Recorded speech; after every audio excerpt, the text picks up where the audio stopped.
வணக்கம் மக்களே, தமிழ் காதலியின் நாவல்கள் உலகத்துக்கு உங்களை அன்போட வரவேற்கிறேன். இது ஆடியோ வடிவில் முதல்ல வெளியே வர என்னோட தொடர்கதை. இந்த கதை கண்டிப்பாக உங்களுக்கு பிடிக்கும்னு நினைக்கிறேன். வாங்க இப்போ கதைக்குள்ளே போகலாம். எழுத்தாளர் சங்கீதப்பிரியா தட்சிணாமூர்த்தியின் உயிரோடு உறவாடும் நேசம் இது. கதையின் குரலாக நான் உங்கள் சங்கீதப்பிரியா தட்சிணாமூர்த்தி. தஞ்சை மாவட்டத்தின் எழில் கொஞ்சம் கிராமம்தான் அது. பூம்பாறை என்னும் கற்பனை ஊர். அங்கு விவசாயம் மட்டுமே பிரதானமாக கருதப்படுகிறது. இப்பொழுதும் பழமை மாறாது அதையே ஏற்றுக்கொண்டு தங்கள் உயிரென வாழ்ந்து கொண்டிருக்கிறார்கள் அங்குள்ள கிராமத்து மக்கள். இப்பொழுது உள்ள நவநாகரிக உலகில் இப்படி ஒரு கிராமம் இருக்கிறது என்பது அனைவருக்கும் ஆச்சரியத்தை தான் ஏற்படுத்துகிறது. ஊருக்குள் நுழைந்தாலே எப்பக்கம் திரும்பினாலும் கண்களுக்கு விருந்தாக பச்சை பசேல் என்று விளைநிலங்கள் தான் காட்சியளிக்கும். அந்த காலை வேளையில் கிராமத்தின் மத்தியில் அமைந்திருந்த ஒரு திருமண மண்டபத்தில் திருமணம் நடப்பதற்கான அறிகுறிகள் தென்பட்டது. மண்டபத்தின் வாசலில் வாழை இலை மரமும் மாவிலை தோரணங்களும் பூச்சர தோரணங்களும் உள்ளே திருமணத்திற்கு வருகை தந்து கொண்டிருக்கும் அனைவரையும் வரவேற்று கொண்டிருந்தது. கிராமத்தில் நடக்கும் திருமணம் என்பதால் மகிழ்ச்சியில் ஊரே ஆர்ப்பரித்திருந்தது.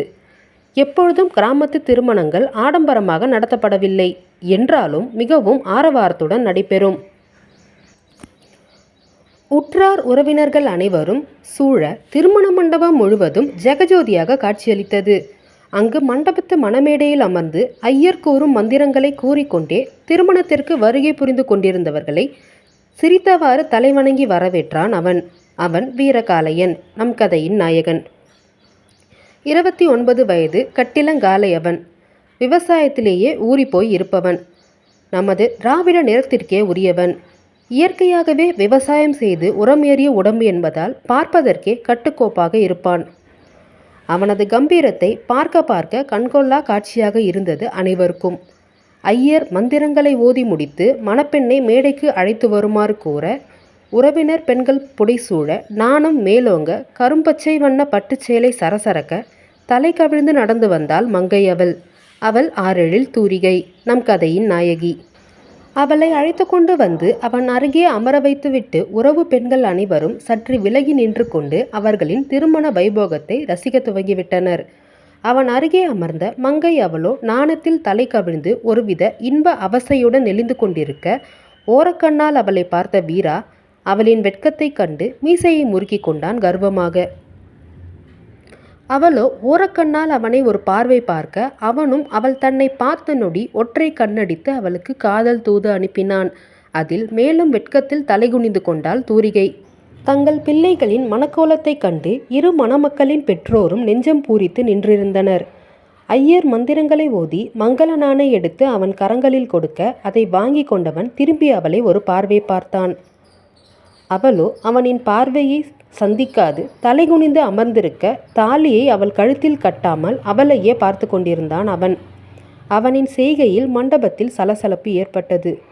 எதற்காக இந்த சலசலப்பு என்று யோசித்து நிமிர்ந்து பார்த்த தூரிகை அப்பொழுதுதான் அவன் மங்கள நாணை தன் கழுத்தில் கட்டாமல் அப்படியே அமர்ந்திருக்கிறான் என்பதை கண்டு அவனை திரும்பி பார்க்க, உனக்கு இந்த திருமணத்தில் சம்பந்தமா என்று விழிகளால் அவளிடம் கேள்வி கேட்டான் ஆனவன். இந்த நொடி கூட தனக்கான உரிமையை தனக்கு கொடுத்து தன்னிடம் விருப்பம் கேட்கும் தன்னவனை எண்ணி மனதுக்குள் பூரித்து போனவள் கண்களை மூடி திறந்து சம்மதம் கூறினாள் காதலுடன் அவனுக்கு. அதில் வசீகர புன்னகை ஒன்றை சிந்தியவன் அவள் கழுத்தில் 3 முடிச்சிட்டு அவளை தன் மனைவியாக, அவளை தன்னில் சரிபாதியாக மாற்றிக்கொண்டான். அவன் மாங்கல்யத்தை அவள் கழுத்தில் கட்டி முடித்த நொடி அவள் கண்களின் ஓரம் ஆனந்தத்தில் ஒரு துளி கண்ணீர் வெளியேற, அதை தன் கட்டை விரலால் துடைத்து விட்டவன் அழாதே என்பது போல் அவளுக்கு செய்கை செய்தான். பின்பு அவளுக்கு உச்சியில் திலகமிட்டு அவள் கரம் பிடித்து அக்னியை சுற்றி வந்து அவள் வெண்பஞ்சு பாதத்தை கையில் ஏந்தி அம்மி மேல் வைத்து அதில் மெட்டியையும் அணிவித்து விட்டான். இதையெல்லாம் காதலுடன் அவள் நோக்கி கொண்டிருக்க, மீண்டும் எழுந்து நின்று அவள் கரத்தை பிடித்து கொண்டு தங்கள் பெற்றோர்களின் காலில் விழுந்து ஆசீர்வாதம் வாங்கி கொண்டான். திருமண வைபவம் நன்றாக நடந்து முடிந்ததை எண்ணி அனைவருக்கும் மனம் நிம்மதியடைய, பின்பு அடுத்தடுத்து செய்ய வேண்டிய சடங்குகளை எல்லாம் செய்து முடித்துவிட்டு மணமக்களை அழைத்து கொண்டு வீராவின் வீட்டிற்கு கிளம்பினர் மணமகன் வீட்டார். மண்டபத்தில் இருந்து சிறிது தூரத்தில்தான் அவன் வீடு என்பதால் அவர்களை ஊர்வலமாக நடத்தி அழைத்து சென்றனர். ஏனோ இவ்வளவு நேரம் இருந்த மகிழ்ச்சி சற்று வடிய துவங்கியது தூரிகையின் முகத்தில். என்ன இது? திருமணம் முடிந்த மணமக்களை காரில் அழைத்து செல்லாமல் இப்படி நடக்க வைத்து அழைத்து செல்கின்றனரே என்று அவளுக்கு உள்ளுக்குள் தோன்ற, அதனால் சற்று முகத்தில் கடுகடுப்பும் தோன்றியது அவளுக்கு. எங்கும் காரிலேயே சென்று பழக்கப்பட்டவளுக்கு இப்படி நடந்து செல்வது சற்று கடினமாக இருக்க, அவ்வளவு நேரம் இருந்த மகிழ்ச்சி மறைய துவங்கியது அவளுக்கு. அதை அவள் அருகே இருந்த அவள் கணவன் உணரவில்லை. மகிழ்ச்சியாக தன் மனைவியின் கரத்தை இறுக பிடித்து கொண்டு இவள் என் மனைவி என்பது போல் அனைவருக்கும் தெரியப்படுத்தும் வகையில் நெஞ்சை நிமிர்த்தி கொண்டு நடந்தான் வீரா. சிறிது நேரத்தில் வீட்டிற்கு அவர்கள் சென்றடைய அதற்குள் சோர்ந்து விட்டாள் தூரிகை. மிகப்பெரிய அளவில் அந்த காலத்து அமைப்பில் கட்டப்பட்டிருந்தது வீராவின் வீடு. வீராவின் தந்தை கிராமத்து தலைவர் என்பதால் மிகவும் பண்பாடு மிக்கவர். அதனால்தான் தாய் தந்தை வாழ்ந்த வீட்டில் எவ்வித மாற்றமும் செய்யாமல் அப்படியே வாழ வேண்டும் என்ற எண்ணத்தில் தன் பிள்ளைக்கும் அதே எண்ணத்தை உருவாக்கிவிட வீராவும் அந்த பழமையில் ஊறிப்போனான். அவனுக்கும் அந்த மாதிரியான அமைப்பு கொண்ட வீடுதான் பிடித்திருந்தது. ஏனோ அந்த வீட்டிற்குள் நுழையும் பொழுதே பிடிக்காமல் போனது அந்த வீட்டை தூரிகைக்கு. சென்னையில் மிகவும் சொகுசாக ஆடம்பரமாக மாளிகையில் பிறந்து வளர்ந்த அவளுக்கு ஏனோ இந்த வீடு பிடிக்காமல் போனதில் ஆச்சரியம் எதுவும் இல்லை. சென்னையை சேர்ந்தவர் அவளின் தந்தை சுதாகர். மிகப்பெரிய தொழிலதிபர் அவர்.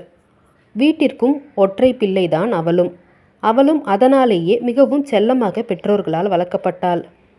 சொகுசான வாழ்க்கை வாழ்ந்து பழகியவள் தான் அவள். சிறுவயதிலிருந்து இதுவரை அவளுக்கு வியர்வை கூட வந்தது கிடையாது.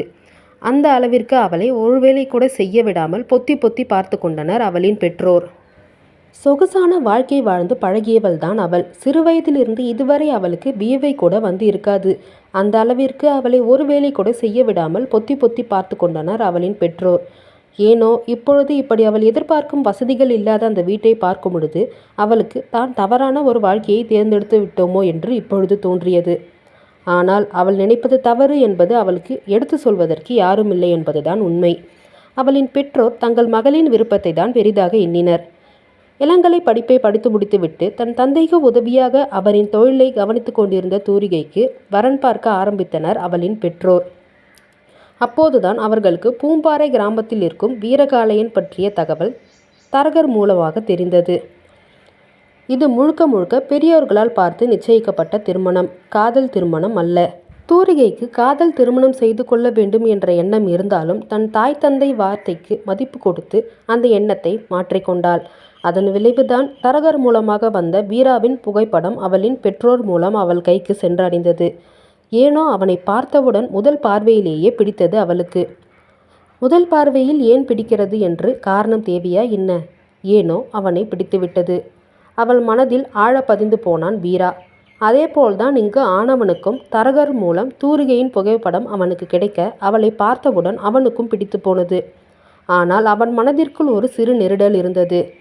நகரத்தில் இருக்கும் பெண்ணவள் கிராமத்தில் இருக்கும் தன்னை திருமணம் செய்து கொள்ள எவ்வாறு சம்மதிப்பாள் என்று தனக்குத்தானே கேட்டுக்கொண்டவன் நிச்சயம் அவள் தன் மனைவி ஆக்கிக் கொள்ளும் தகுதி தனக்கு இல்லை என்று நினைத்து கொண்டான்.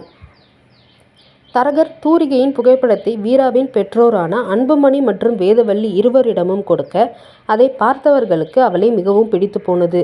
அவர்கள்தான் வீராவிடம் தூரிகையை பற்றி கூறி அவன் மனதில் அவள் மீதான ஆசையை வளர்த்து விட்டிருந்தனர்.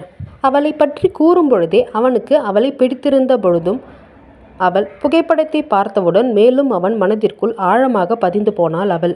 ஆனால் இங்கு தூரிகையின் பெற்றோரான சுதாகர் மற்றும் லாவண்யா இருவருக்கும் அவர்கள் எதிர்பார்க்கும் வசதி இல்லாத அந்த கிராமத்தில் தங்கள் மகள் எப்படி திருமணம் செய்து கொண்டு வாழ்வாள் என்ற யோசனையில் இருக்க, அவர்களின் யோசனையை எல்லாம் தவிடுபொடியாக்கியது தூரிகையின் வார்த்தைகள். தனக்கு வீராவை மிகவும் பிடித்திருக்கிறது என்று அவள் அழுத்தம் திருத்தமாக கூறிவிட, அதற்கு மேல் அவள் மனதை நோகடிக்க விரும்பாமல் அவளுக்கு பிடித்த அவளவனுடன் திருமணத்தை நடத்தி முடித்திருந்தனர் தம்பதிகள். தாய் தந்தை கூறும்பொழுது பெரிதாக தெரியாத விஷயம் இப்பொழுது திருமணம் முடிந்த பிறகு முதல் முறை அந்த இடத்திற்கு வரும்பொழுது அவளுக்கு பெரிதாக தெரிந்தது. காலம் கடந்த பின்பு ஞானோதயம் வந்து என்ன பிரயோஜனம்? முன்பே யோசித்திருக்க வேண்டும். ஆனால் இப்பொழுது உள்ள நவநாகரிக உலகத்தில் கிடைக்கும் அனைத்து வசதிகளும் கிராமத்தில் கிடைக்கவில்லை என்பதற்காக அந்த கிராமத்தை மட்டமாக அவள் நினைப்பது தவறு என்பதை அவள் எப்போது உணரப்போகிறாள்? அதை இனிவரும் அத்தியாயங்களில் காணலாம்.